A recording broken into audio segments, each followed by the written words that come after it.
Good morning friends, শুভ সকাল। সবাই কেমন আছো? আশা করছি ভালো আছো। আমরাও খুব ভালো আছি। আজ দেখো আমার ছোটো মা ঘুম থেকে উঠে গেছে, অনেকক্ষণই উঠে গেছে, ব্রাশ ট্রাশ হয়ে গেছে।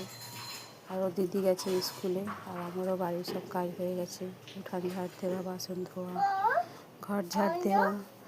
আর আমি এখন ভাত বসিয়ে নিয়েছি, কেন মেয়ে খেয়ে স্কুল গেছে পড়তে, স্নান করে পড়তে চলে গেছে, আবার এসে 10টা 10-এর মধ্যে রেডি হয়ে বেরাবে। আর আমি এদিকে চা গরম করে চা বানাচ্ছি, আর ওদিকে দেখো ভাত ফুটতে লেগেছে। আর এদিকে আমার ছোটো মার জন্য দুধ গরম করেছি, হরলিক্স খাবে। ও ঘুম থেকে উঠে একটা হেলথ ড্রিঙ্ক খায়, মোটামুটি 9টার মধ্যে খাইয়ে দিই, কেন আমার বাড়িতে একটু কাজকর্ম বেশি, তো করতে করতে আমার 8:30 বেজে যায়। আর ও 8:30 অবধি ঘুম, একটু বেলা করেই ওঠে। দেখো ব্রাশ ট্রাশ হয়ে গেছে, একদম ফ্রেশ হয়ে গেছে। এগুলো কেমন লাগে কমেন্ট করে